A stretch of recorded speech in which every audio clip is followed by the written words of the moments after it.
You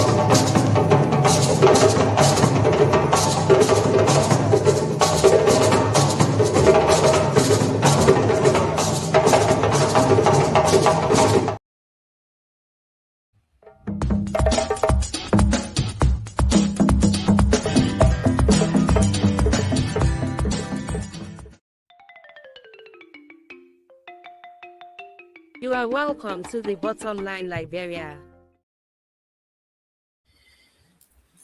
A beautiful Tuesday evening here from where I sit.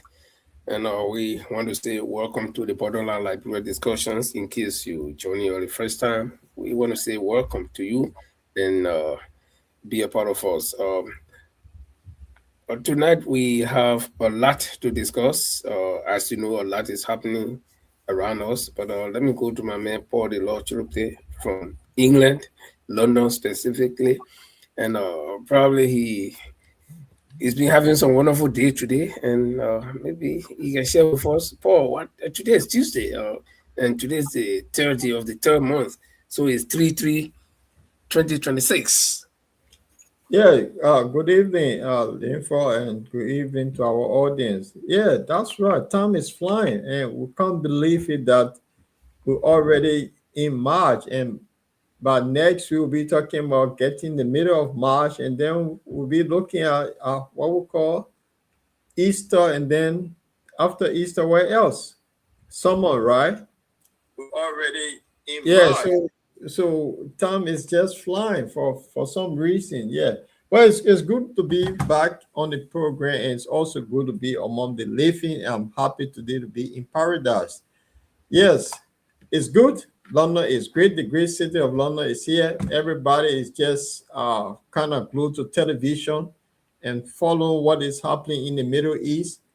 So it is where it is. The world is a crazy place to be.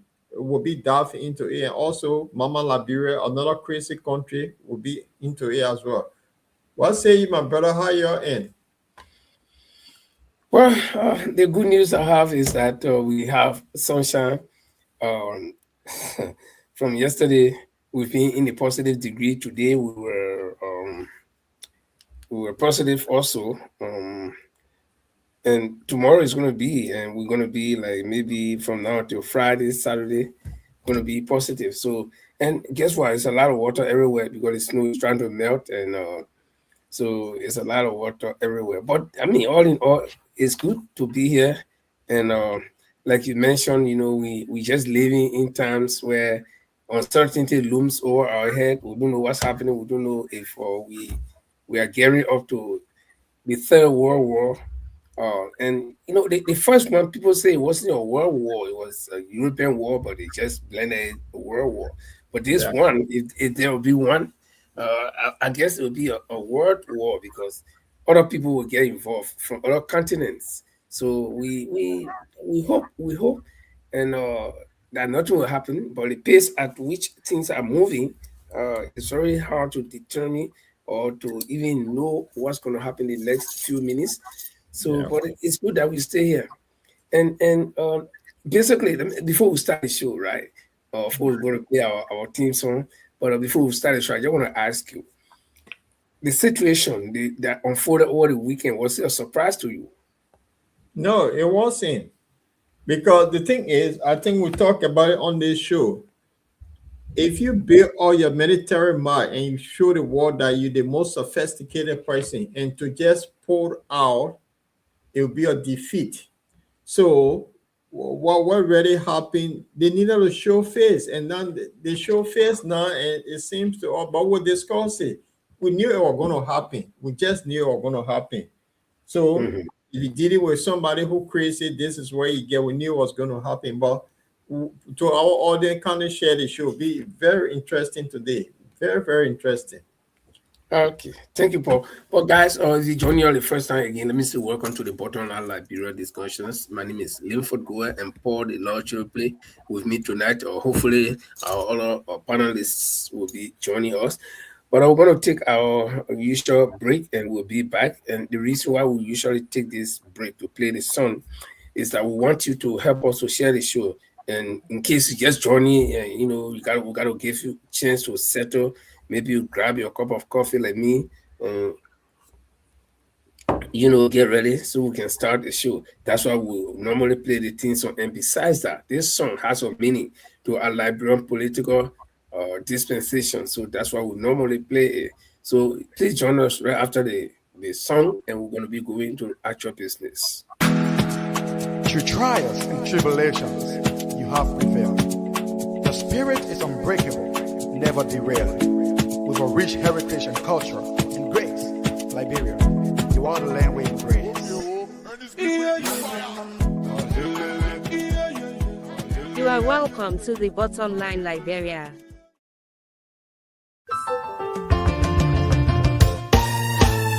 My people, where you at? Where you at? Wake up from your slumber, stop sleeping.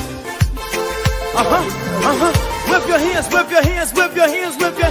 Come on, come on, come on. I know you're sleeping now. Y'all gotta wake up some more, yeah? Okay, let's go. The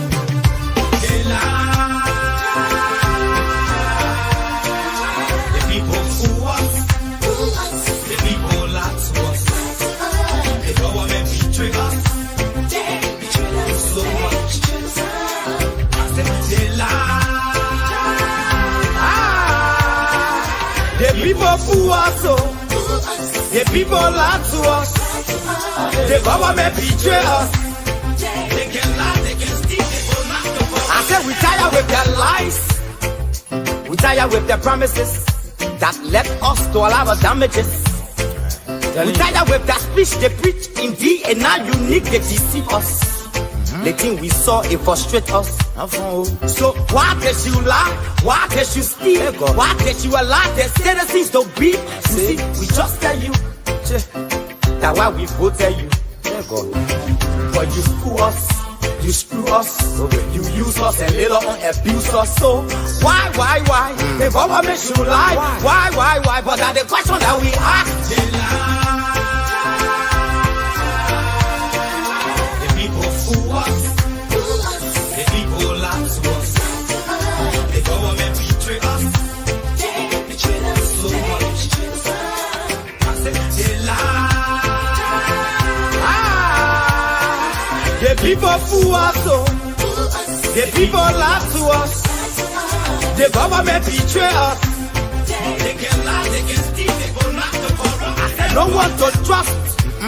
My people, no one to hope on. Nobody. My hope that I have been broken. I'm telling you, brother. So where are the schools? Where are the roads? Where are the jobs that they say they could afford? But they're too selfish. The people tired with their rhetoric. People tired, they tired. You see the reason why we ask why the government betray. They have enough of time, but yeah, then stay they delay. People suffer. No work for people crying for hunger. Look at. Your vision and your mission, your intention to the nation, they poor. You got nothing to show. Nothing. So why? The government should lie. Why? But that's the question that we ask. They lie. The people fool us. The people lie to us. The government betray us. So much. I said they lie. The people fool us, the people lie to us, the government betray us. They can lie, they can steal, they go knock the corrupt.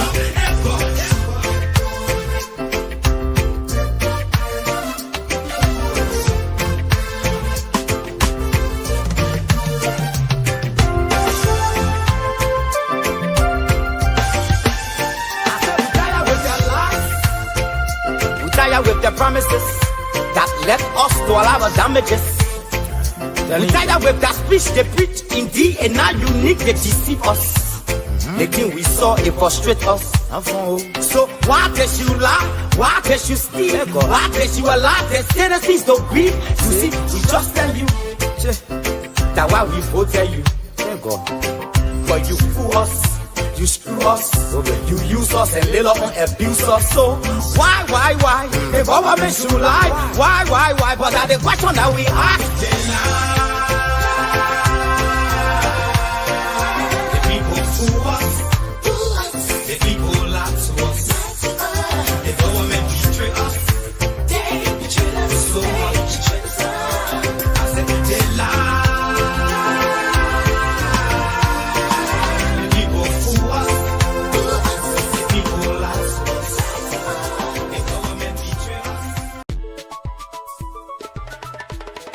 You're watching the review of Liberian newspapers headlines that made news during the week on the Bottom Line Liberia. Please join us every Tuesday and Friday at 7 p.m. Liberian time, 8 p.m. UK time, 9 Central European time.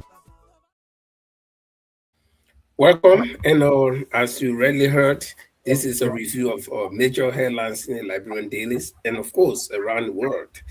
So let me say welcome again to my colleague Paul Delors and Francis Mensah is going to be joining us in the next few seconds as soon as he gets set up from Sweden. And so tonight, like we said, we got a bunch of information for you. And as the guys get prepared from their various studios, we want to say welcome. Paul, we live in tough times, and as the saying goes, that when the going gets tough, then the tough gets going. So it's getting tough. We got confusion all around us. How did we get here? How did we get here? And from here, where are we going? What do you think? Look, they are frozen. Oh, You okay now? yeah, I'm okay now. Good evening, good evening. Good evening, everyone. Good evening to our audience. Therefore, we all going to hell. That's where God has decided that, you know what, enough. So it's time that we all go to hell, because it just takes one crazy person in the world to send everybody to hell. So that's where the war is heading. And thanks to our brothers and sisters in America that decided to give our crazy president. So you never know.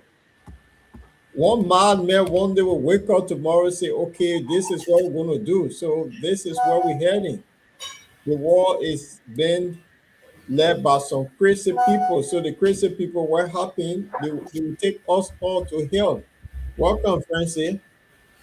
Yeah, thank you, Paul, and hi to Linford, and hi to our listening, our audience and viewers. Yeah, thank you, Francis. Francis, I just asked Paul this. We'll be going to detail, right? But I just asked Paul this hypothetical question. I mean, the time that we're living in, and we see things unfolding right before our very eyes. And this one is not a book that somebody wrote. It's not a movie that somebody acted. It's real. How did we get here, and how can we get out of it, and where we're going? What is the future like? Well, that's an interesting question, Linford. A future is hopeful, but these are trying times. Times that tend to test the resolve of our leaders across the world, and wherein particular group of people feel they are entitled to have life and take life. So it is where we are at this time, and geopolitics have created this kind of atmosphere wherein people want to, I say, they take life and they create life, so they are tending to become gods, decide who to have certain things, who shouldn't have. So so yeah. But as you said, we delve into that discussion as the show Well, goes. it's good that we all see it almost like from the same spectrum, And from our side, I think we shouldn't be where we are, but it's because of certain people who feel that they can determine the will of the rest of the world, and like you said. But let's welcome a few guys. Yvette Cephas, Yvette is from Atlanta, Georgia, and she's with us all the time. We want to say welcome, Yvette, and please help us to share the show to your various contacts. And our sister, Tatela Brown Chiripley, who is also a member of this platform. And our brother, Ambassador Latin Sau, also Tamak Bese. We want to say welcome to all of you. And if you're watching from Liberia, please help us to share the show. But guys, we're going to start international. If you're there with us, we want to start international. For the past, okay, let's go back to June last year, right? June last year there was tension between uh, Israel and Iran, and as the code name goes, the 12 days war, and we all saw what happened in that war, and there were casualties from both sides, there were damage from both sides, and then the whole thing cooled down. But then all of a sudden, we saw another new wave of tension growing, and this time, uh, the big brother got involved, where America amassed all of its weapons. And first, just me yourself small. So America brought all of its military hardware to display it, and there have been a lot of commentaries on this thing, and on this very platform we sat here we discussed it. But what we didn't agree on was when the war would start or when anything would have sparked up. But we knew that something would happen because, like Paul Riley said from the start, America would have packed all those things and Jack can show it and then pack it again and carry it back. It doesn't make sense. It would not have made sense to anybody. So at the end of the day, they will be forced to just do something. Even if they get fire in the air, at least people say, yeah. And I think the intention for me, and I want all of you, I want the two of you to also give your views on them. That's what videos that will be playing. But for me, the intention that they brought this thing for, I think it wasn't really to just come and attack Iran. I think because Trump did this thing, he went to Venezuela, grabbed that president, and brought him. So he thought that, okay, let's carry all our things. Just like the witchcraft in the town. He bring all the witchcraft things and scatter it outside. Everybody be afraid to pass around it. So he brought it to show it so that probably when they kill the Iranian leader, the Ayatollah, and then the people say, oh, but our big man is dead. So we can't do anything again. And let's just cave into America. That's just what I think. And a lot of people think that way. So they came and there were a series of negotiations. We all know what was happening. They were meeting in Geneva. And then at the same time, they were planning war strategy. To the point where while the meeting in Geneva had not collapsed, there were still negotiations going on. And the Ayatollah, I don't know whether they were also planning some war strategies or they were meeting internally to say, okay, guys, let's meet and nobody knows. And all of them gathered to one spot. And this was the chance that I think Israel wanted, that they should all gather. And we all know what happened on Saturday morning, our time. So, guys, let me start with Francis. Then Paul, I will come to you guys on videos to play. So the question here is, from what I'm thinking, America actually brought this. I mean, all the just show it, or they came to intimidate the people of Iran, or they actually came to make war. I know you're not from America, you're not American, you're not in the Navy, but let's just brainstorm and start and lay the foundation for the discussion. Oh, look, Linford and Paul, they were all indications that the United States of America was gearing towards starting a war with against Iran, because the build up of the military arsenal. I mean, they had the biggest warships. They had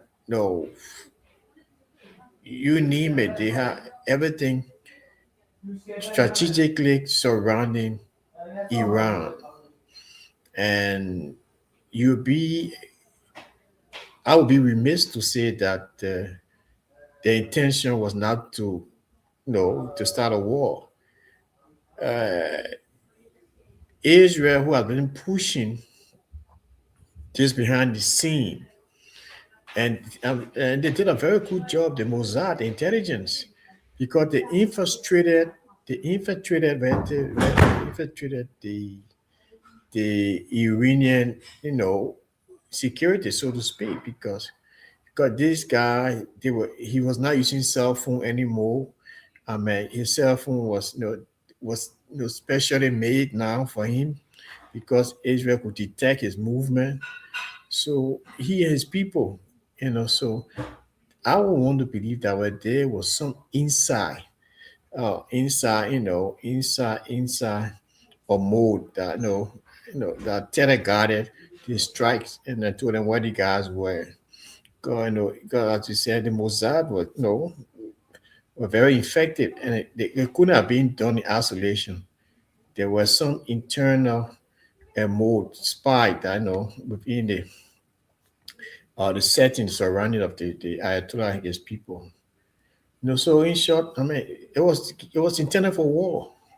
Trump really wanted to get rid of them. As you said, I mean, just close on this. I mean, these people, they have been in power for the past 49 years. And the former leadership is theocracy. So it's heavily, uh,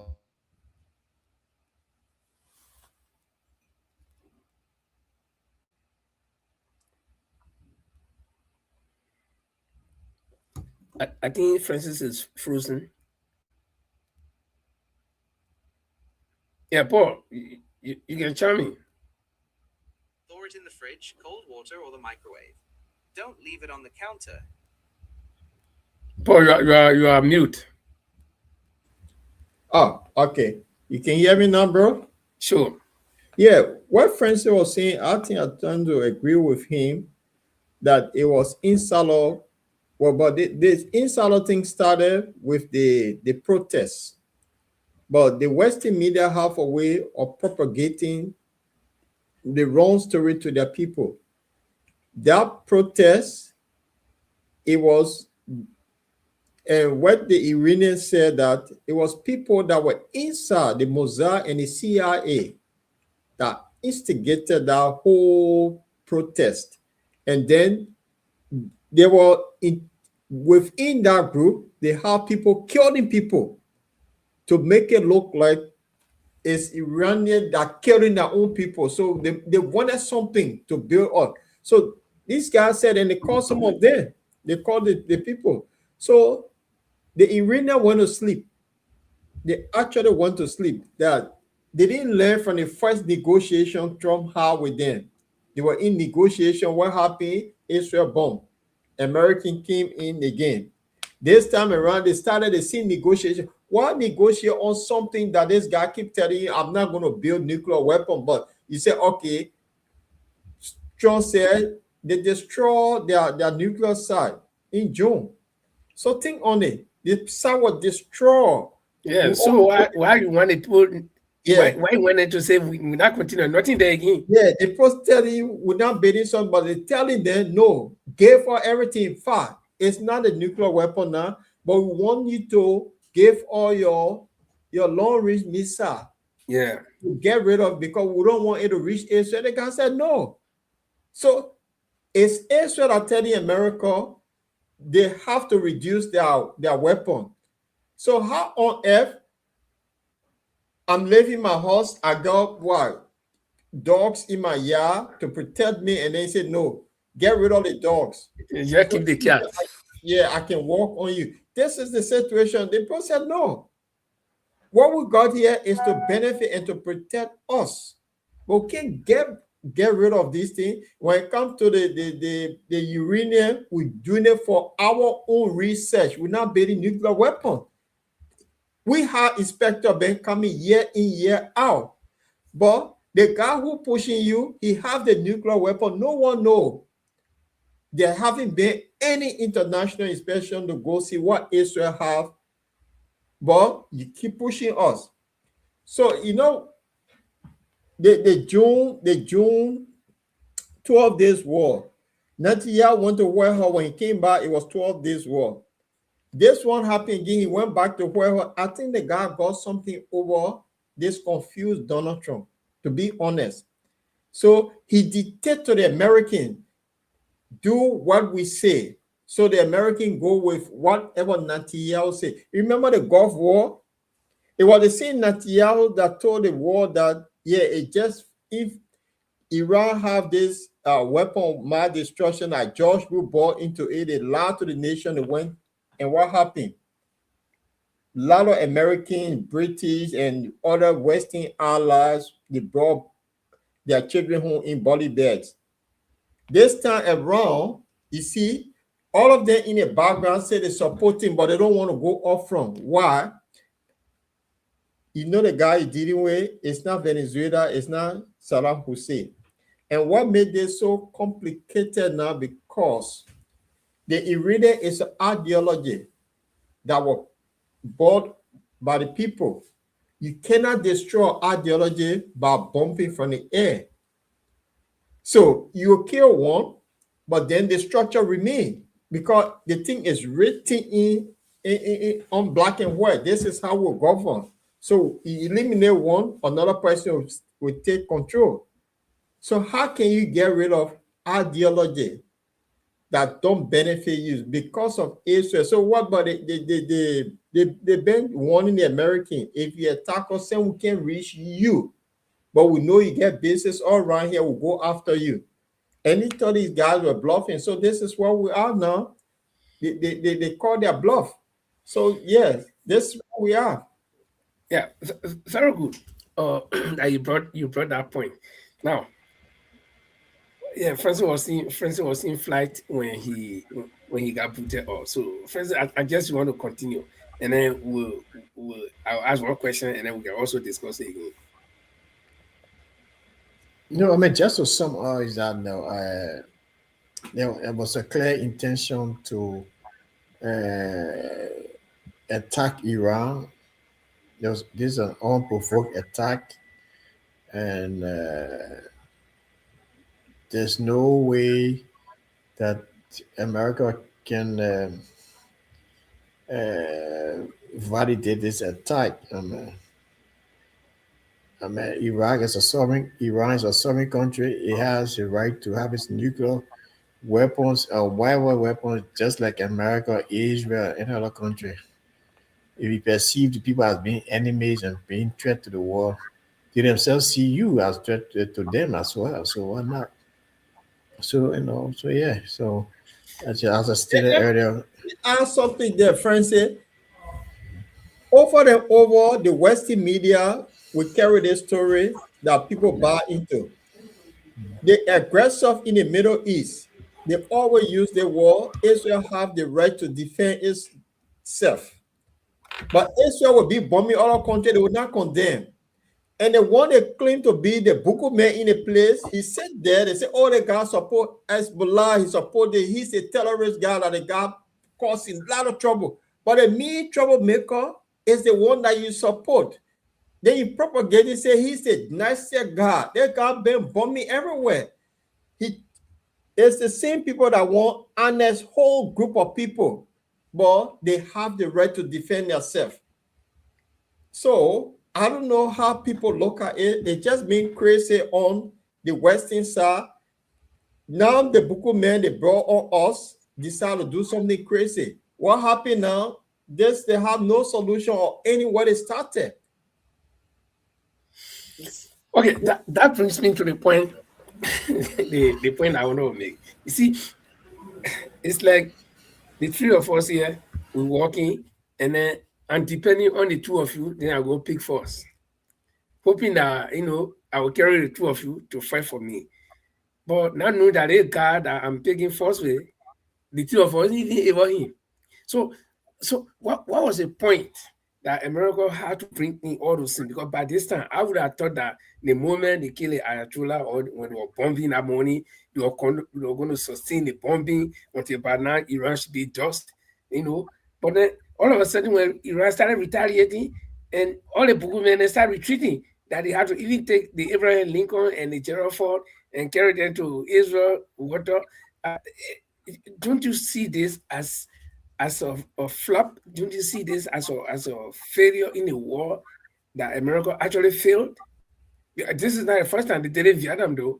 But in these modern days, when they claim that they got the most sophisticated, or it's only because they come and they target or school children and then they target certain people when they kill them, and then they think they have succeeded, and you open a war and the people are ready to fight the war, and then you retreating. Don't you think it's a slap in their face?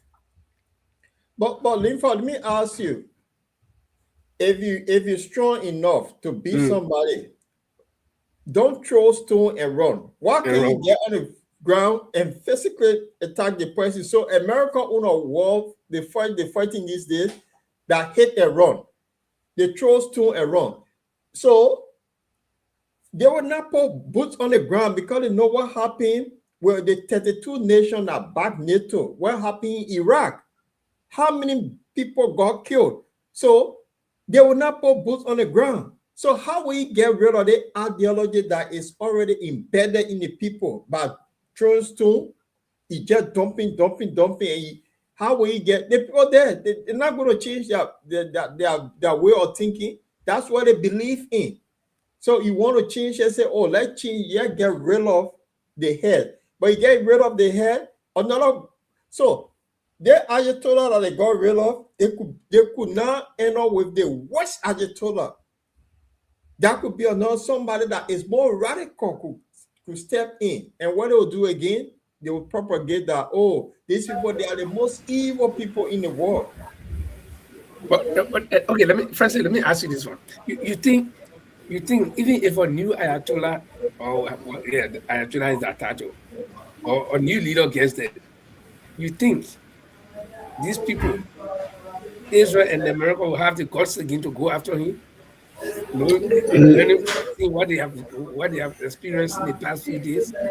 Look, here is the strategy. I've been listening to a lot of analysis and analysis around, what period of time, what few days. But what I deduce from there is that the United States of America and Israel want to turn Iran into factions. That was definitely going to lead to, because there is going to be no way on certain terms that Iran, the Iranians that they kill, that's got money outside and got money inside, will allow the government under a government outside the theocratic governance system. Even they bring the old Shah, his son, there will always be an incursion, and they are deepening wounds. So that's the strategy of America, because right now they don't want a unitary state. They want the people to be united. They want a governance system. So look, they have destroyed Iran for the fact, and the people will eventually rise up because they want to weaken the military. They're going after everybody. They're going after all the infrastructure, all the architecture. They have the security architecture. But do you think they are succeeding? Because the reason why I'm asking is you made a statement. You made a statement. You said there will be they want Iran to have several factions, right? Because in that way, then they can instill, or America can implement their own leader that they want, and then that leader might be busy fighting against the other people who will not accept him. And that can only happen from my own point of view. That can only happen if America got a stronghold. If they were able to land on the ground, like what they did in Iraq, or in other places. But this trip, they did not even they only flew on and they dropped bombs and they left. So the Iranian, they have even become stronger. And I think even if there were opposition out there, they will even become stronger. Look at the hundreds of more children they killed in school. It could be even some of them could be the opposition children. So I think exactly the people. Yeah, but in terms of change, regime change, where the the aggressor and the sympathizer, it can become a situation of the Stockholm syndrome. It can become a situation because everybody want to see these guys go so badly. I told that his group of people they want to see them go. Yeah, but So not everybody people do. would, I agree. But Mhm. through that process, those who, mind you, there was a huge protest in Iran the other day. People wanted change. They wanted the leadership to go. So they could draw the Stockholm syndrome, Yeah. where Okay. they're gonna, Paul, I want you to take it from here now, because the point I'm trying to make is that protest that happened. It happened under leadership, under the Ayatollah. He was still alive, and they had a government, so people could get in the street and say they are protesting. But this time it's a war situation. Okay, so nobody is there to get us out to protest. The death that people were afraid of, they will even meet it, because the moment you get us out to protest, they will know that you are part of the American. You are supporting the American that came and born them. So for that one, you go in. That one, no human rights business. I can guarantee you that no boss will not wait and sit and say, oh, we get human rights. Somebody, they kill 100 and some more small babies that got nothing to do with the war. And then they bomb everywhere in the city. They kill it. Ayatollah. Then you come and jump out to say, come and protest. Nobody will not take it. Forget it. Even that master get that.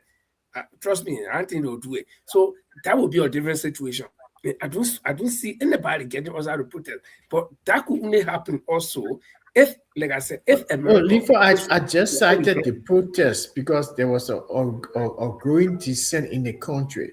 What I'm driving at is that the aggressor of the America and Israel, although they hurt these people, but the primary goal of most of the people in Iran at the time now that's that they want that leadership to go away. So they will tend to love the oppressor, the aggressors now.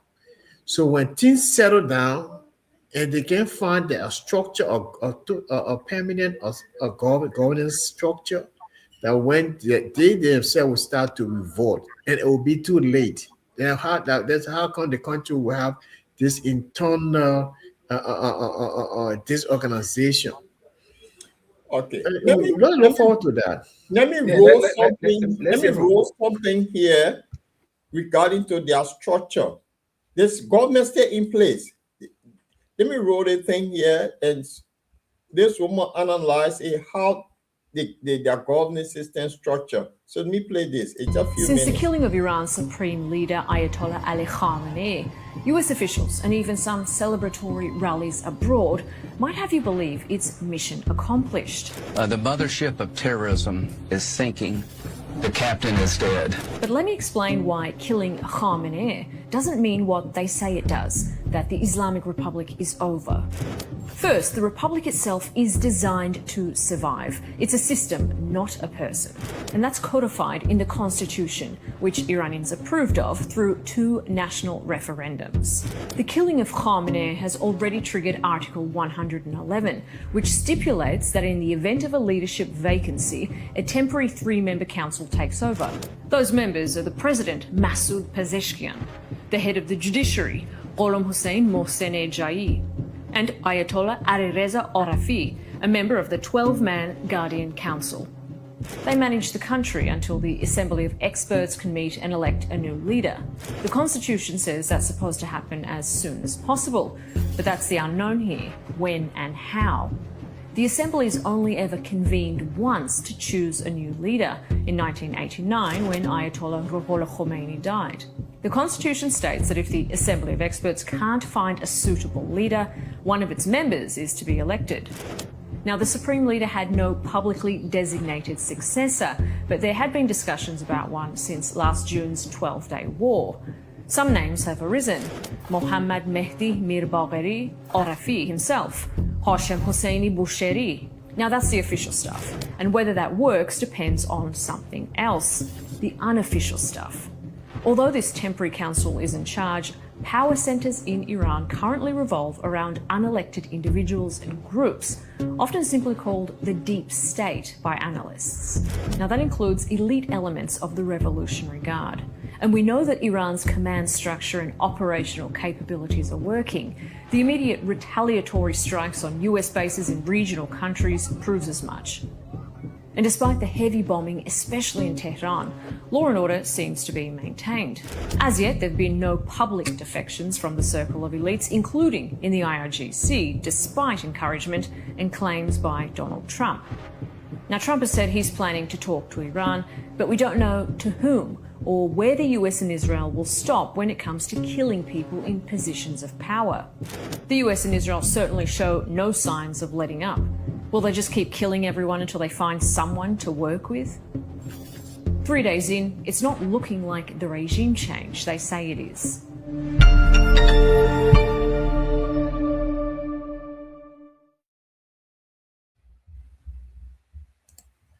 Yeah. So the structure is in place. And now these guys, they're operating because you got the military there that into 2-3 layers. And they are now going, so who do you talk to? I mean, that's what Al Jazeera is telling you now. Who you talk to? If because you kill it, you kill it, this is the man you are supposed to be talking to. Yeah. You kill him. And when you kill him, you didn't have chance to replace him.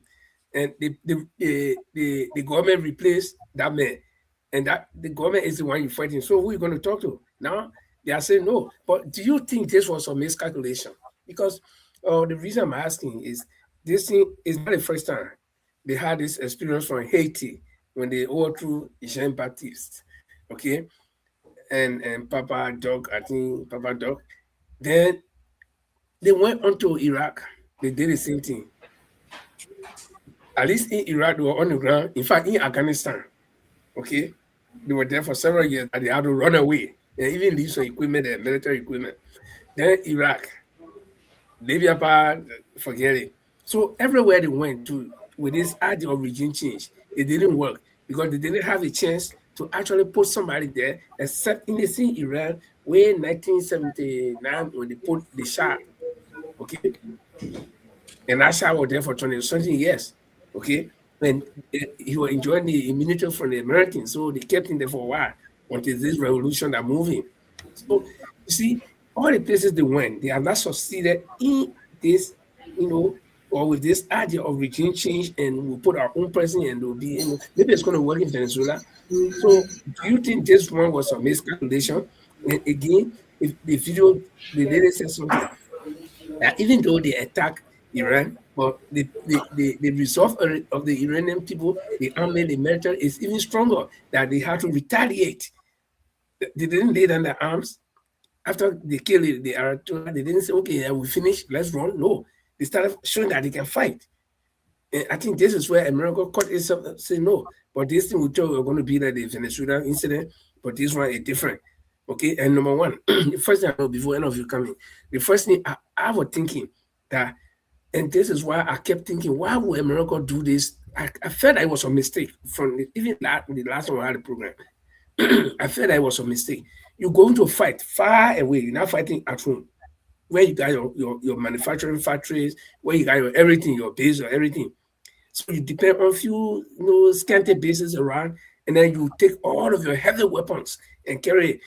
Now Iran is trying to sustain a fight. Let's fight. Then you're running away. Because they cannot sustain a fight for complete 2 weeks. They will run out of ammunition. Now there are news that they hit their supply, ship that were coming with ammunition. Now it's gone.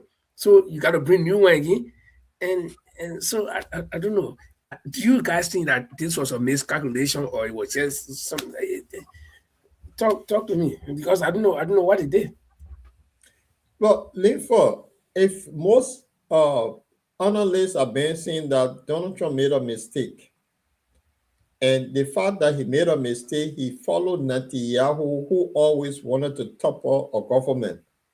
Now, if you follow Netanyahu from 19, he been lying about Iran, and he wanted something to be done about it.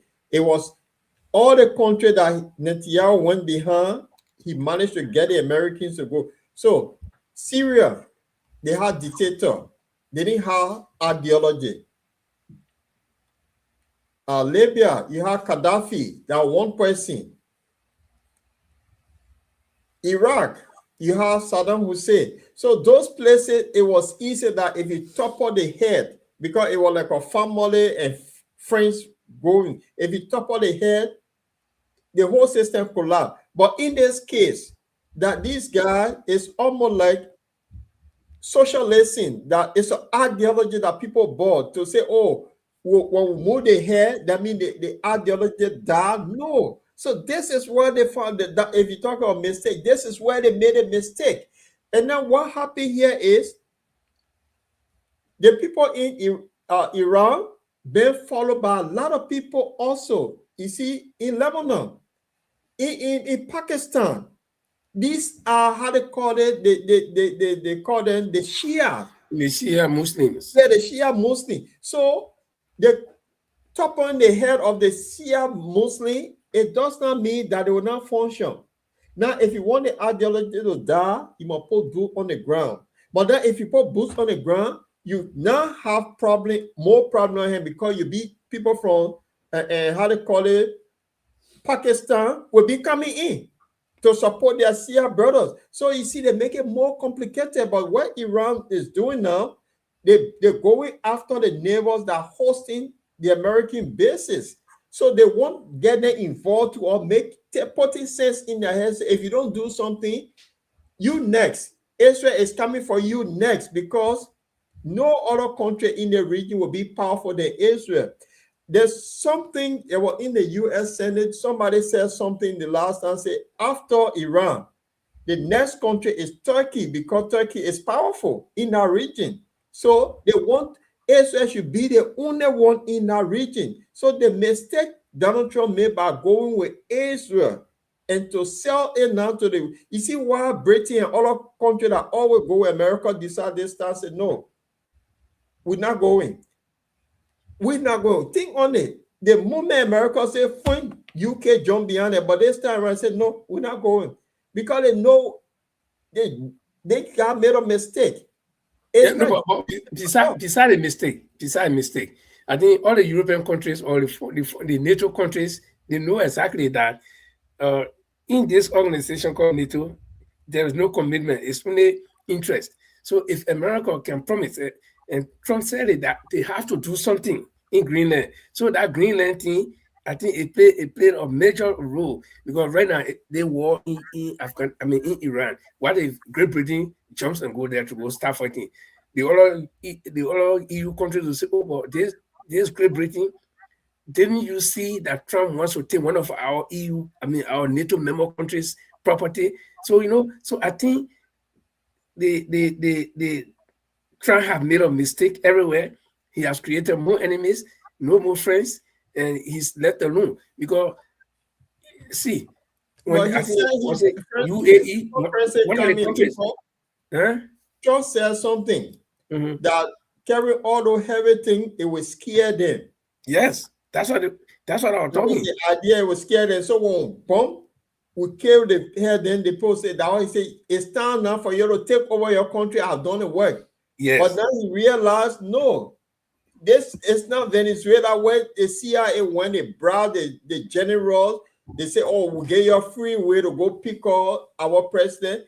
It's not Venezuela. So they got caught in a situation now that is bigger, because those guys over there, I don't know if you have seen the Shia when they celebrating their holy day. Those guys will beat themselves until they bleed. These are hardcore people you're dealing with. They're not any kind of somebody who will beat themselves until they see blood. That the people you're dealing with.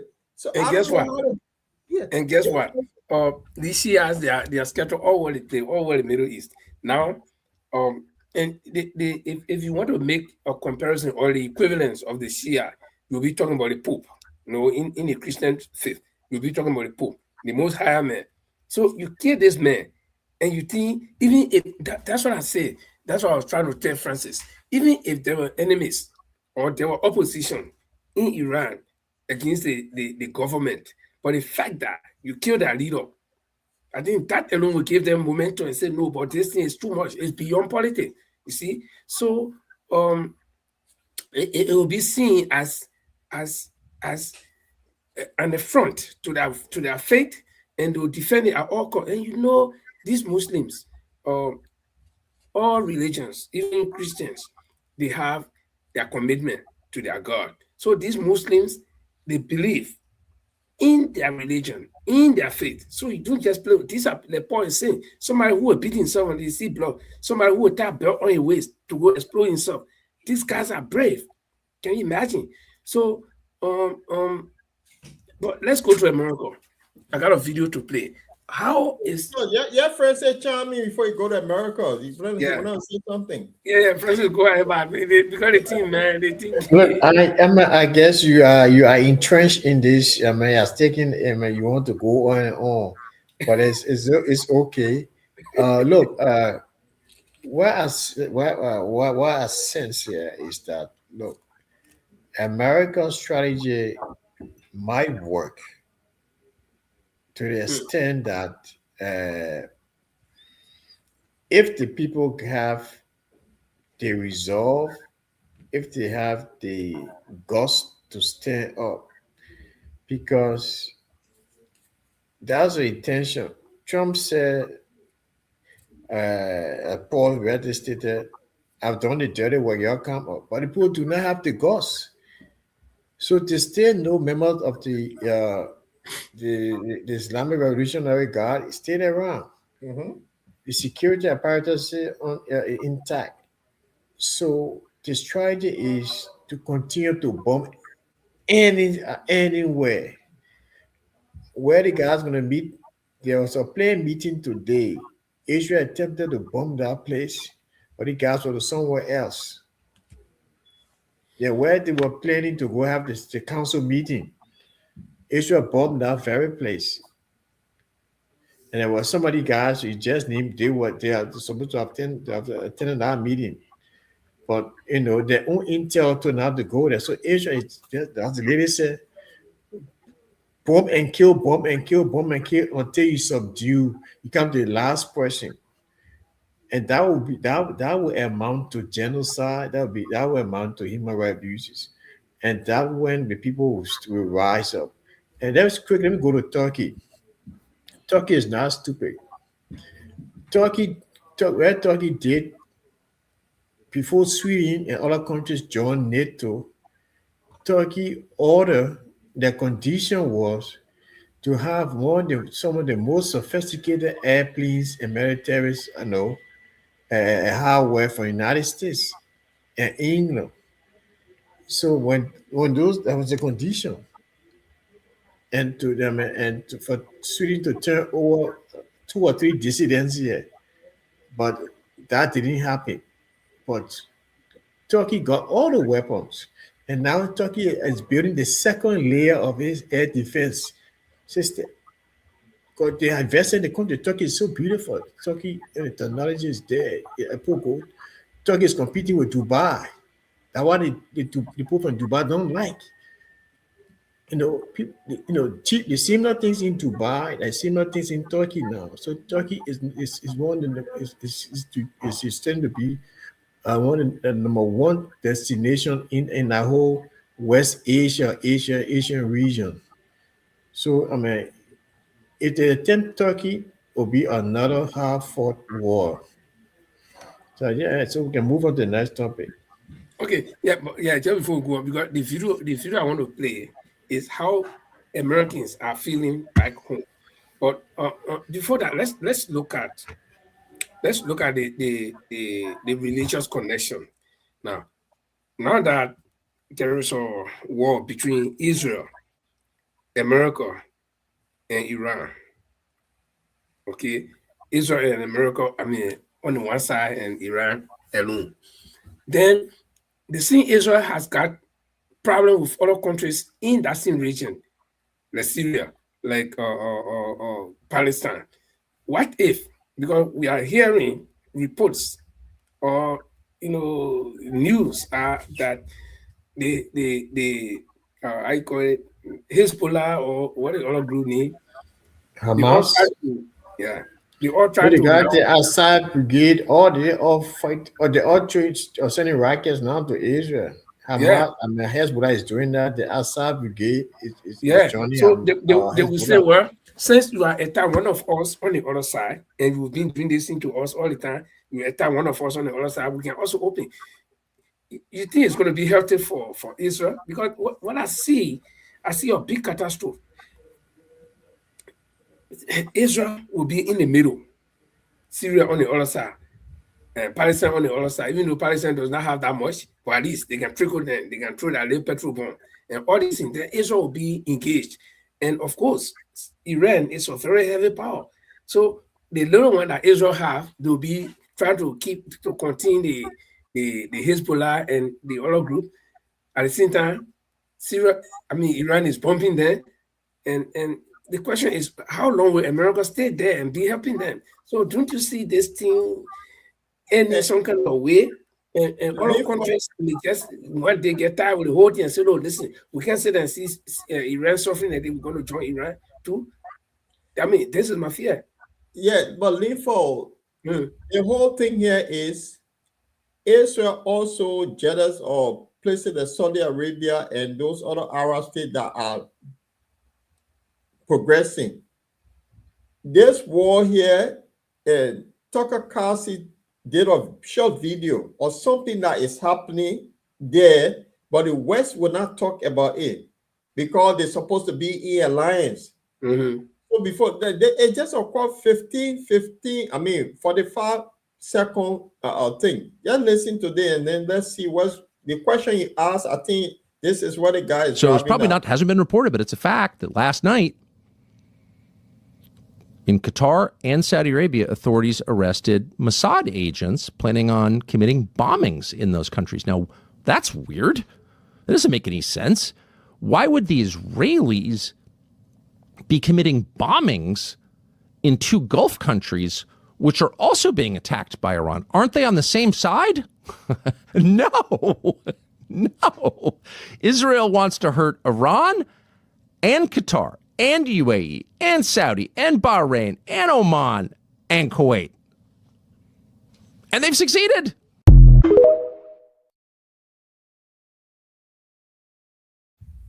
So it's a complicated issue. That's the point I'll drive here.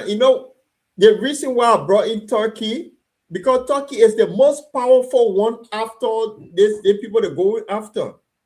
And Israel not happy with you, we're happy.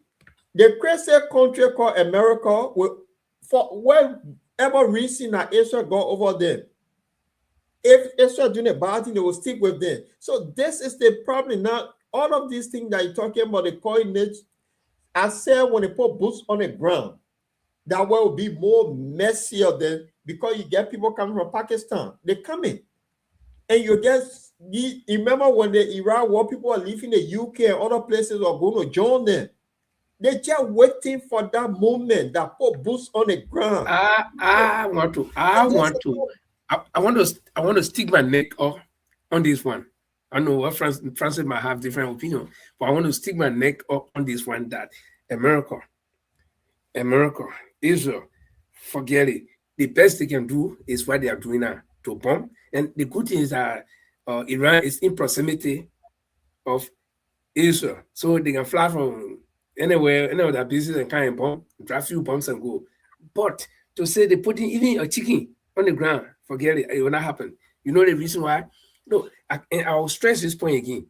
Whether there were opposition to this revolutionary council in Iran, but the fact that you enter there, kill their people, kill their children, kill their leader, I think even the opposition alone, I think they will think twice. You see, so you can't be in the air and fight on the ground. They're not going to put people there. Where would they land? They will land in Tehran, or where? They will land in one of the mountains. They don't know the terrain. No. So let's rule that one out. Bombing, yes, they can come with planes and drop few bombs, send drones, drop few bombs, and go. But the question that everybody who say the opposition in that place got to rise up. They were not, because this government, like Paul said, the structure is staying in place. Imagine they kill Ayatollah the very next day. In fact, the same day they appointed the new guy sat there, and that guy has the idea. And the Paul said he might even be worse than the Ayatollah, the one they killed. The guy might be even stronger. He much more younger, more than the 86 years old. He much more younger. He might be in his 70s, 80s.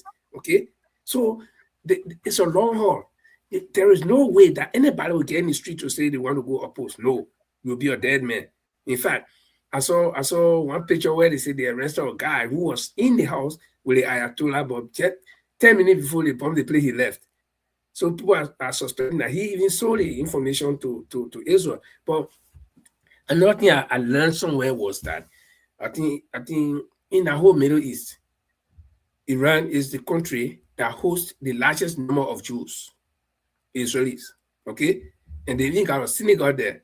So, and these Mossad people have been training. So it's possible that the people who came out pretending to be Iranians, there are people who, the Mossad have already infiltrated and said, you'll go and create tension, and what Paul was saying, create tension, make it appear like you are against the government, and then America and Israel can have the chance to come in. Okay, but let's listen to this. Yeah, let's transition to Liberia, and then we'll go on. Yeah, so let's listen to this one. It's Representative Jason Crow from the United States of America.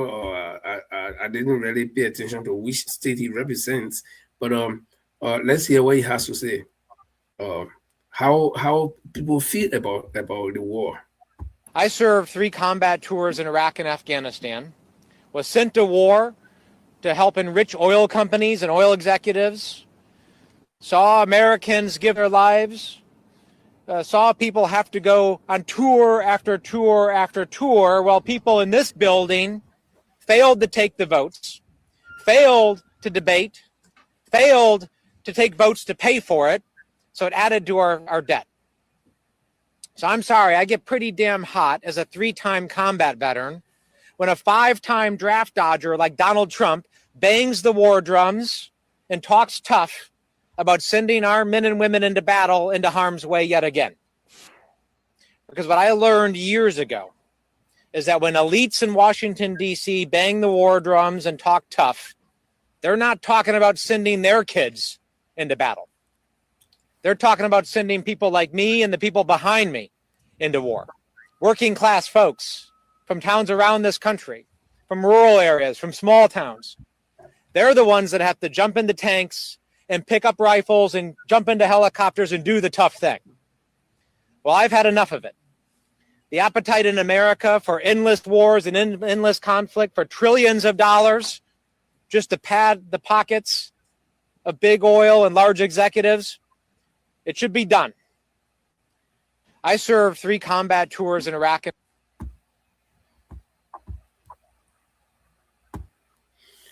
So this is a veteran 3 times on the battlefront.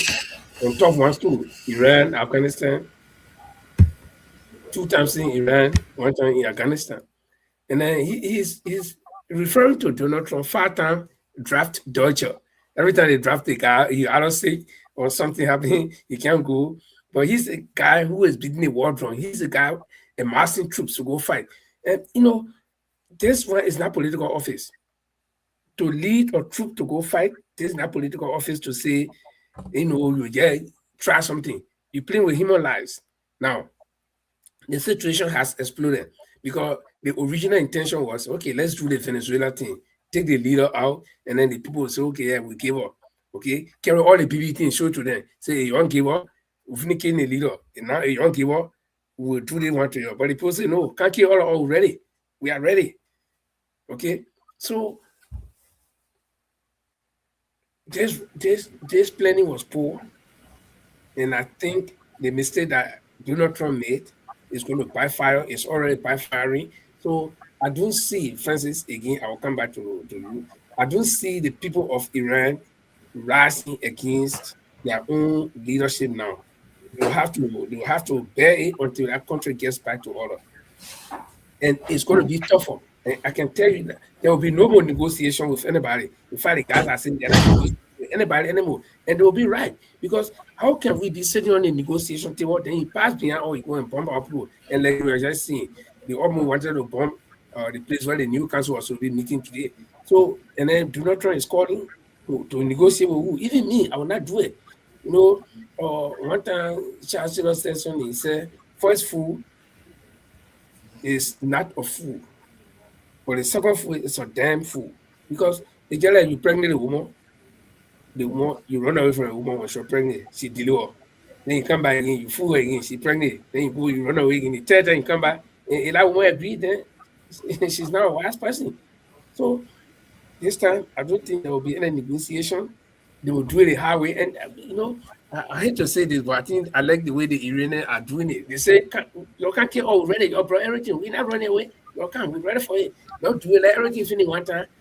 This time, then next time there will be no more negotiation. There will be nobody stopping anybody from making nuclear bomb. You can't, let's do the whole thing one time. You know what I mean?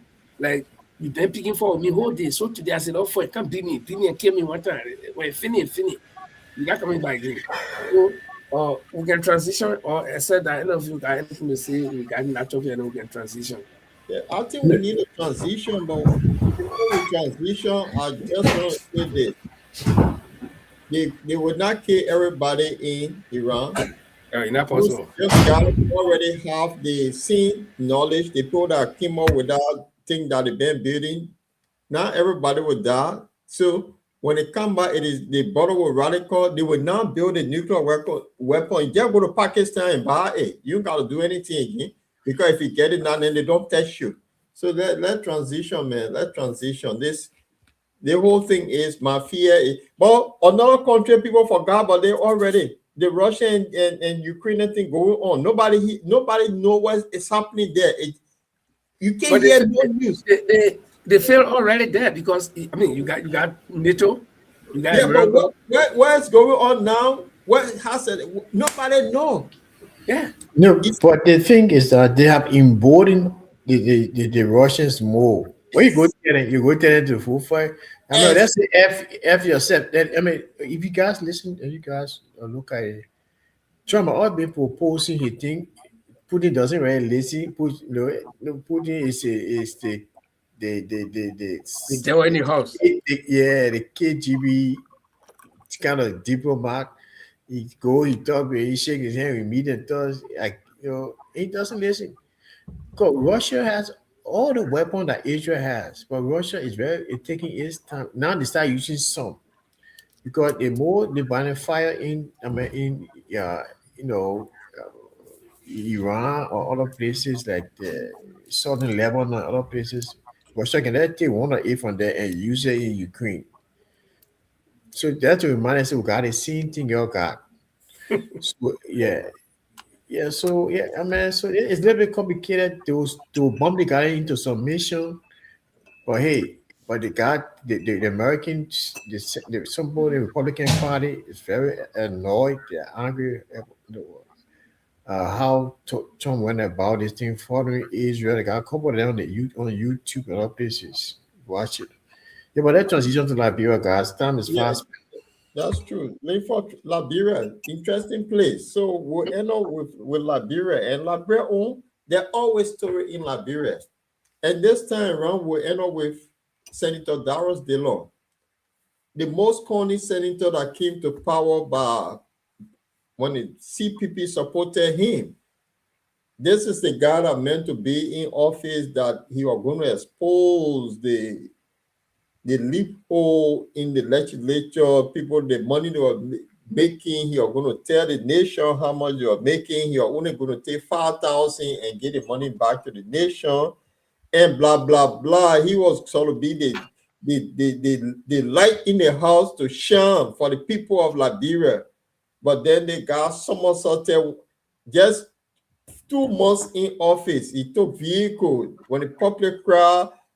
He stopped the 3,000 that he was getting, giving back to Monserrato. That money cut off all the street talk. Now Darren Dillon we're getting closer to 2029. He now started his campaign to going to Atai Shop and making all kind of remarks. So this time around, they don't say something that caught a lot of people attention about, but I would not say it. We'll hear it from the horse's mouth, then we can have a conversation on this guy called Darius Dillon and the lawmakers. So let me see if I can share this thing. It's quite interesting to see what Senator Darius Dillon is saying. I didn't know the light, the shining light became the Chinese light in the house. Now I don't know. So let's listen to Senator Darius Dillon. The solar panel, you can get charged when the sun shines. Oh,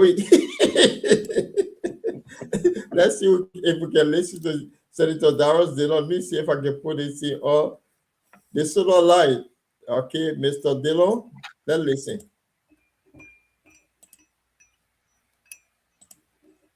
Oh. You don't see your public official because especially lawmakers. Look, there are 3 branches of government with officials in the 3 branches. Lawmakers can give every day more than all the officials in the other branches of government. Whether for political reasons, whether for automation, or whether because we get who have to do it. Lawmakers can give more every day than any branch of government officials. But the lawmakers can take the blame for everything in the country. You don't understand. Just somebody just go with me just now in the supermarket. Let me get $10 in my pocket to go buy shaving stick. All the people that work in the supermarket want something. I go buy $10 shaving stick. I can give more than $10 what I go spend. I know you can. Let me see someone in the small motion that playing in the hand and say, I know you can pay for. Let me get you that.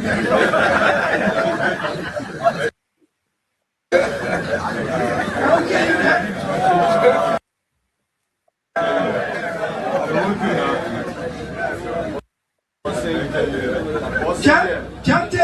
Just take few steps behind me. Let me decide to take a stroll. Every 10 persons. Senator, what's up? Who get a guarantee every day? You go to one public occasion and the cultural troupe playing or the band playing and they beating the team for you, the dancing, and you do nothing and say that one. When you take a spot, you get that they cut the money they divide. They say, what do you you don't see your public official because especially lawmakers. Look, there are 3 branches of government with officials in the 3 branches. Lawmakers can give every day more than all the officials in the other branches of government. Whether for political reasons, whether for automation, or whether because we get who have to do it. Lawmakers can give more every day than any branch of government officials. But the lawmakers can take the blame for everything in the country. You don't understand. Just somebody just go with me just now in the supermarket. Let me get $10 in my pocket to go buy shaving stick. All the people that work in the supermarket want something. I go buy $10.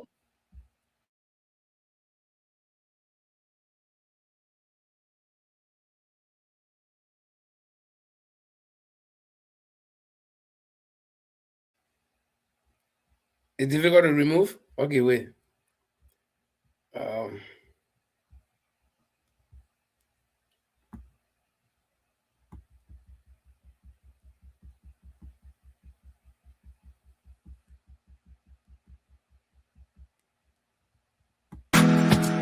Through trials and tribulations, you have prevailed.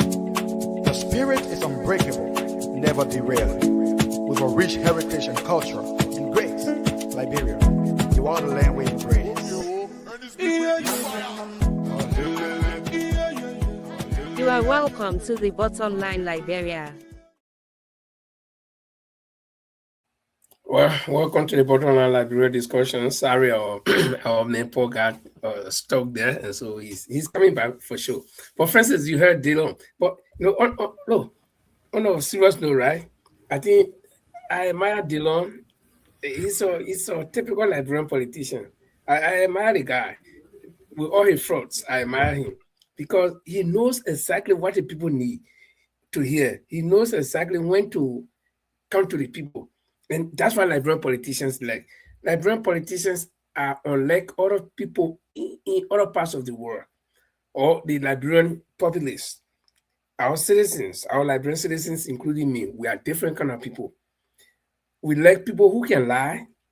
We like people who can, maneuver us, who can play in our brain. So that kind of people we like. And Dylan is one typical, a street smart guy. People say Dylan didn't go to school much. Yes.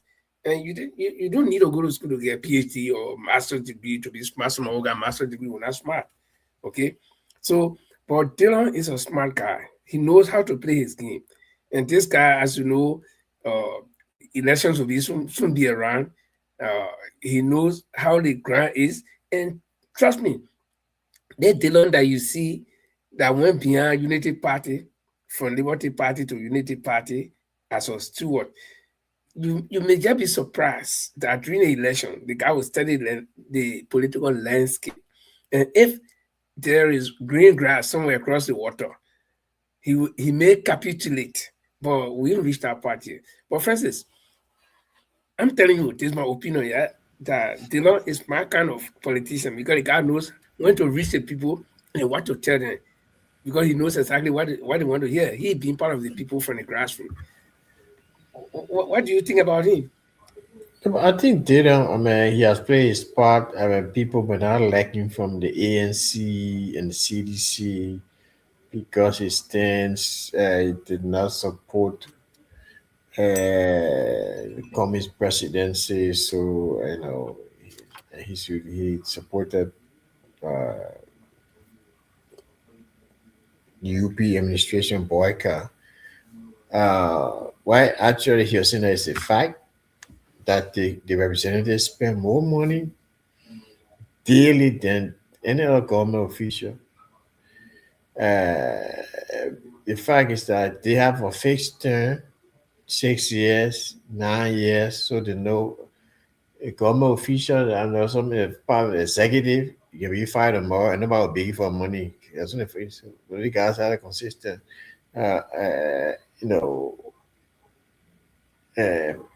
Persistent, goodwill gesture going on every time. And I think it was right. And I think he alone cannot fight the system. He has tried his best. So is Liberia, he alone cannot fight the system. And he may have his short falls. He's a human being. He can err, but I think he's one of the best senators Liberia have ever had over the period of time. Why is it so? Well, I say because he's bold. He tell you what he tell you as it is. He has, tried. To do the things that are uncomfortable within the Senate. He had tried to bring to light a lot of the things there, but hey, he cannot do it alone. The man has done his best, and if he's not getting re-elected, so we can have somebody like him, to continue. That path. Okay, Paul, welcome back. The video ended, and then all of a sudden you went back. You went along with the video. You look at your man Dylan was mad at you for free. But just before you come in, I just telling Francis that I think I personally am getting to like Dylan, not him as an individual, but his political style, his way of doing politics. Because this guy is a typical grassroots boy. This guy is a typical, Banapigin like all of us here. He knows what the Banapigin like to hear. He knows what the typical Liberian people like to hear from politicians. The typical Liberian people are not willing to sit down and listen to long speeches no play speeches where you say, I will do them 1 year at no, they want you lie to them, be like them, try to grown up thing. You hear what Dylan was talking? That we the senator, we the lawmaker, we can spend more money, and he's right. And you know the reason why the lawmaker spend, and Francis, you just praised them that yes, that's true you're talking about. Let me explain to you why. Can you go to one minister and say, Mr. Minister, can give me money? That minister ain't owe you. You did not elect that minister. But the lawmaker, you were elected by the people. So the people got a special connection to you. You can't go to one deputy director general and say, can't give me money. I mean, get time for you because a joint depend on you. But Dylan, do not forget that the same people that you think are begging you, they were the same people you were begging when you wanted to be senator. So this time it's time to pay back. And you're not doing favor for them. So don't think that you're doing favor by saying we give them money every day. No, you're not doing favor. You are just paying back because you asked them to give you a job. And since you cannot get anything, anywhere they catch you, you give them some of that pay. So Paul, what do you think? Linford, I hold the conversation with you and Francie are talking about God. They didn't vote for ANC, he didn't do this. It's got nothing to do with it. The fact is, Dylan made a promise to Monserrato County that he was going to go into the house to shine the light, that the lawmaker were taking too much money, and he was upset. That's why he was going into the house. So if you go into the house, he said he was going to be the disruptor. That was Dylan's own word. I will disrupt this place. That is just unfair that they will take huge money and the people suffering. So he was going to go in there to advocate for the people. But when Dylan got into the house, he somersaulted, right? The first thing is he told Geraldine the car, which the $45,000 car that people talk about, say, but Dylan, you say you're going to be the disruptor. So this very Dylan, before going to the house, he told us that if people steal government money, the first thing they do, they build fence around their home. They see Darrell Dillon now, he build fence around home. So Darrell Dillon he's a thief because he told people say when you steal from government, you put fence around your home. So there's Darren Dillon telling us, the disruptor telling us now they give more money as a lawmaker. Yes, the fact is that the lawmaker refused for the people to benefit. So they will be behind you're forced to give them money. And he said it, we'll go places we donate money, say, oh, that the people money they can't share with our government money. It's true. So why can't you do something in the house that the people will have jobs, they will benefit instead of them begging you? So if he cannot do that, and he can't tell the person, oh yeah, we're going through the Ezra. Yes, because you feel the people, you feel to do something for them to get jobs. They feel that early graduate, a lot of people that will have no jobs to go to. So what are you doing down there? Very people can beg you to do something. So don't can't say, oh, because we pay more than the other people. Yes, you are elected, you sweet talk everybody, you say, hey, you're going to be the disruptor, you're going to be the shining light, you're going to go in there, that the people are getting too much money and you're not going to get some of that money. That is the point here. You see, they catch up with him. And that's what I gotta say on this. And besides that, like I said before, you work for the people. The people cannot go to any minister and say, minister can give you money because they did not elect a minister. But you were elected and the coin will flip. Because when elections are coming, in fact, why is he going to the Ataisha to make speeches now? Because you need the people. And those are the same people who meet you in the street when they want to drink water and say, oh, but Senator, yeah, oil. Because you know you are all day. And now we did what you wanted, but yeah, all here. So the thing are two-way. In the interior, the people get their group work. They work on Paul Farm. The next day they go and work on Francis Farm. So when you work on the main farm, the next time you expect that the man will go work on another person on farm too. So don't think that you're doing favor for the people by saying that. And so I hope that the lawmakers will know that they think that you put my own, I put your own. And Francis, don't think that Dylan had done enough for the people. No. I mean, he should be doing more. There's no limit to what a lawmaker should do to say, okay, I've done enough, so let me stop here. No, you got to continue doing it, and then your good work will make the people to come and elect you. And trust me, there will be some lawmakers that will not return, as we saw in the past 2 elections. Okay, A lot of them. And there will be some lawmakers that will continue because of that good work. So if Dillon wants to continue, I think he should do more. We shouldn't say, well, he had done enough. No, there is nothing enough for the service to your people. Paul, anything else? No, we just close on Dillon. That's Dillon. I want to talk about the corn Dillon because election coming now gradually. So the corn Dillon coming out going to Atasha now that they spending money. No. No. When it comes to Dillon going to Atasha, I mean, this is why I say I don't like Dillon as direct Dillon, but the Senator Dillon, who knows how to maneuver the people. And I think this is what all politicians should start doing. You know, instead of the diplomatic policy, politics, it doesn't work in Liberia. Liberia is a different kind of people. These people, you stay reading speech, somebody sleeping. The man want action, the man want to entertain them. And Dillon will go somewhere, it's why you're talking, we get money. That kind of no clapping for him.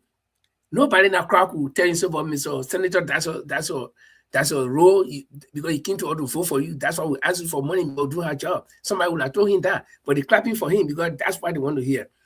And is that a role of a senator to give money out? No.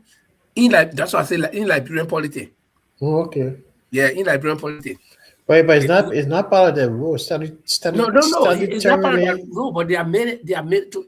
Okay, is it part of the rule of the candidate to go to the voters and give them T-shirt and say you can't vote for me? No, and force them to go to voting places? No, but we accept it. We have inculcated that into our political system, so it's understood. It's implied. Your canvassing is in the law. Is there that you canvass?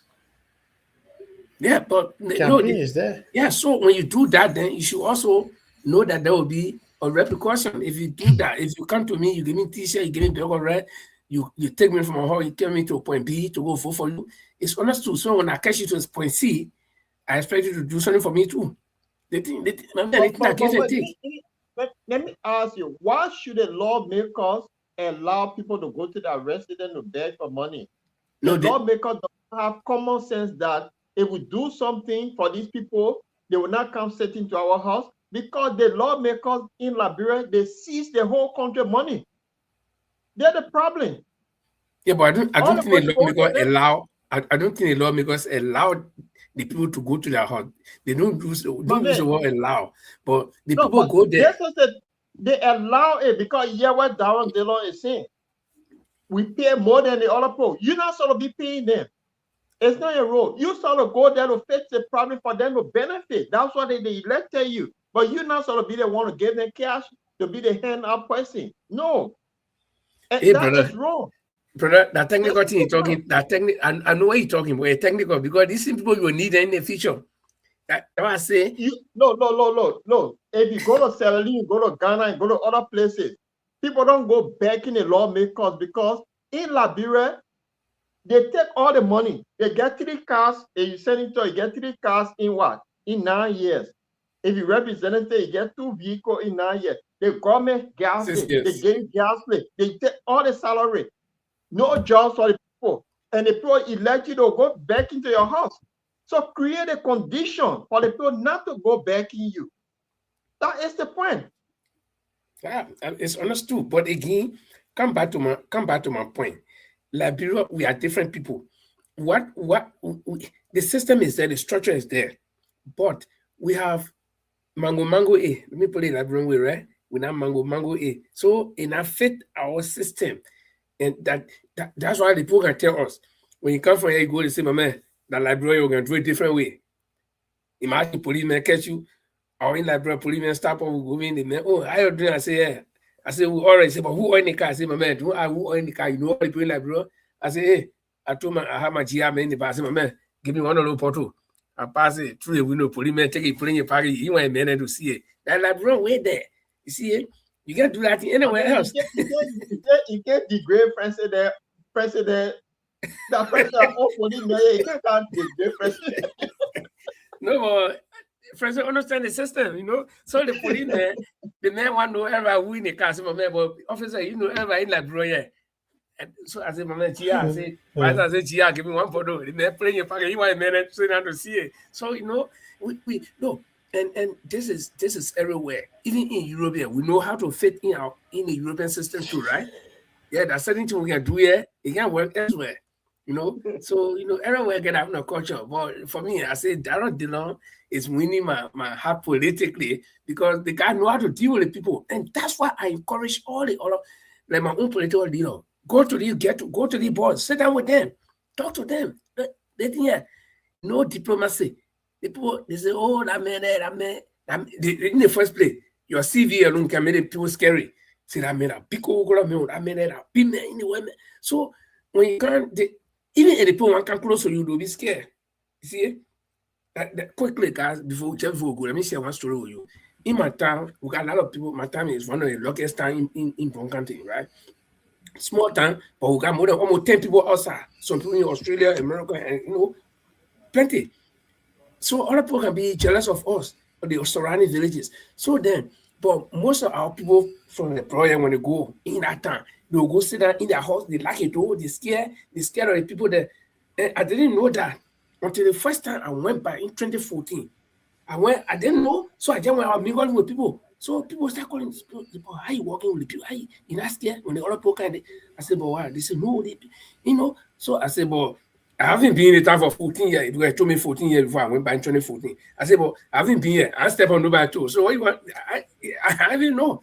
And then when I went by 2016 or even worse, and they go on time when I went back, people they didn't know that out there. I was in my mom party and dancing. I mean, the people crying, we all crying and happy. Until somebody came to me and said, oh, David, they say you came, the overseer can say that you boy, you're different. What? So you see, the way you mingle with the people, but if you take, the thing talking, that same place Darren Dillon was just January coming so at that same place. Yeah. So where you it's talking? Cool. Yeah, it's cool. And the guy with a broom, Taiwan, he always go to that place. Maybe they were sapping. They will say, no, but this is not peculiar to Cummings. No, but you mentioned he said your own leader. He was there a few days. That's what that's what I'm saying. I'm not encouraging him because the thing here is, no, you're dealing with a different kind of group of people, and these people here, like I said, if you go, I don't want you to say different kind of people. There's a war in there that shows that Liberia is the second country in the world with a lower IQ. We all know that. So in other words, we are stupid kind of people. So make it don't say we are idiots. We are stupid kind of people. I will refuse to use that word. I will refuse to use that word on us. I see you start causing people here. The Henry Costa who supported Burka, he said Liberia are stupid kind of people. In his own podcast, the guy who need rest. In the meantime, guy, we are actually trying to polish it in a way. That means the world have already said it that we are people with low the second country in the world with the lowest IQ. So I will quote Cummings. I will not let anybody define me. Anybody can say anything that our opinion. We're not letting anybody define. But you can define it. People say Liberia, some kind of people with special kind of people. What does that tell you? Yeah, but I will not say we get low IQ. But first, in the meantime, the yellow machines. Why you guys do the distribution? I didn't do the survey. It's there. You can Google it now. Bernie Samaka will come up with that. We have a discussion. We have a discussion on Friday. I saw some going to different countries with different countries' names on it. So have people started distributing? We can have a discussion on our Friday. So that makes a that's research. The topic for Friday. Linford, the yellow machine thing is not going to start operation until next year. Some cow on how they call it spoon, he lay it out. So it's not going to start operation until next year. And the thing with it, it's like in the old days when you traveling from Morocco to Harper during the rainy season, it was just to maintain the road. There's nothing about developmental. Samuka said it will play it on the show, we'll discuss it. So it's not going to be quota. So if you get lay farm road going to your place, you ask from Samuka team, they will come and assess it, and then they will open up that leeway for you. So that's the whole thing about it. Nothing extra about it. So we'll look at it on Friday. No, they are playing the role as the former Rural Development Ministry that the president said they are going to maintain feeder role. We'll play on Friday from Samuka Umok. They were Yeah, but what are they going to do? What's wrong with that? What's wrong with that? So probably they might just reactivate the Rural Development Ministry soon. Yeah.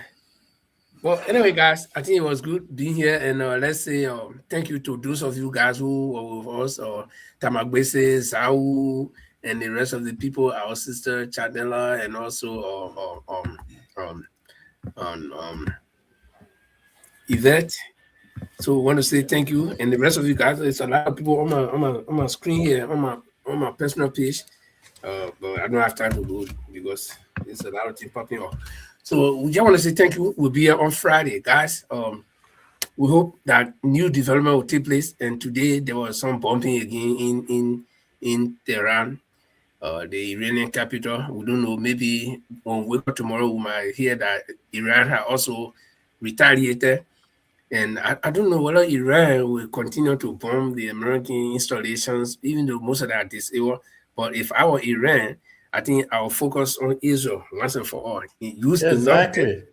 Yeah, use enough there. They hit Israel today. 8 persons died in I think Tel Aviv town center today.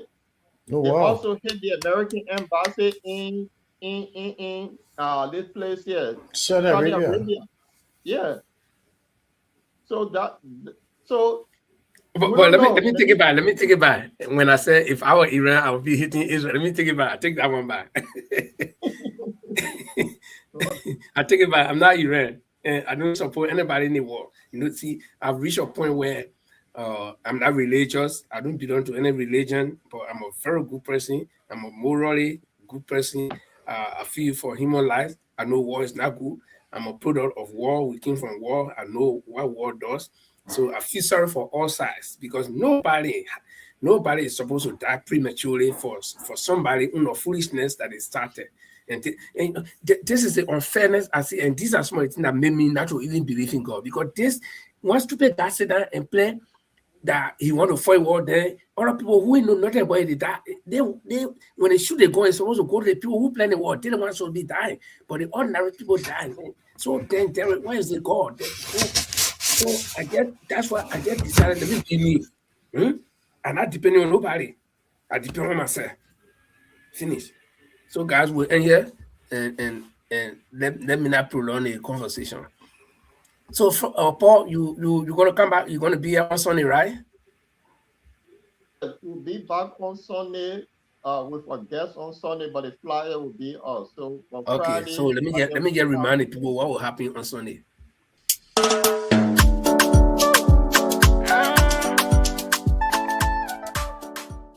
In a world drowning in noise, where sound bites replace substance, there's a voice cutting through the chaos. Audience with the Lord Chola Play conversation, where Liberians and global citizens tackle the questions we're afraid to ask. Every Sunday at 8 p.m. UK and Liberian time, and 9 p.m. Central European time, Audience with Lord Chola Play. On the Bottom Line, Liberia explores the issues that keep you up at night. Democracy's future in the age of misinformation. Economic systems that serve people, not just profits. Technology reshaping our lives.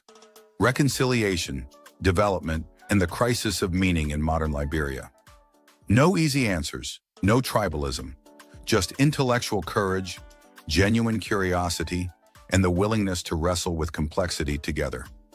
This is for Liberians who refuse to shrink their thinking, who believe nuance is wisdom, who are ready to remember how to think, not just what to think. Audience with the Lord Cholo Play Show. Sunday, 8 p.m. Liberian time. Subscribe now. Join the conversation on the Bottom Line Liberia, because the questions that matter most are the ones we're brave enough to ask.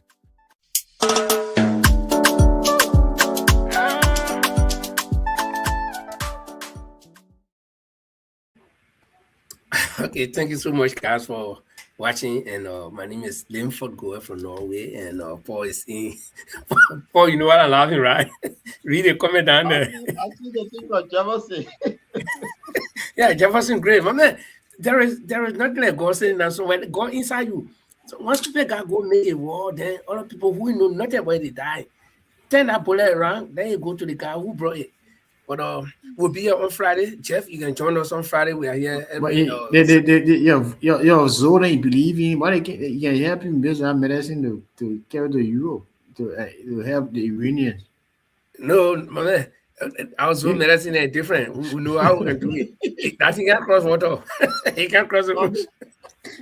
No, I tell you one joke before we go. Yeah, when I left from Russia, I went home to visit. It was 89. My mom asked me the question, "Oh, my son, you can go to church?" I said, "Oh, man, that church, but I didn't go to church. Jesus Christ went and stole the popcorn when he got away. He said, oh, my poor hell." I said, "Oh, Papa, will you my son?"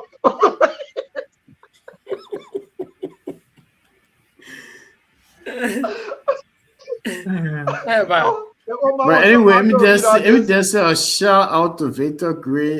He's a friend of mine, a friend of brother, a childhood friend. Basketball. Former Barrow basketball player. And from Garnersville, he's a proud son of Garnersville. I want to say shout out to you and members of the Scar Pointers basketball team. Thanks for tuning in and watching us. Want to have you on the show, Mr. Gray, so you can contribute. Yeah, so Jeff, you can be here every day. Friday we are here Tuesday and Friday. Then Sunday, Paul will be here also with different phase of the program. For every day, every Friday, every Tuesday and Friday we are here.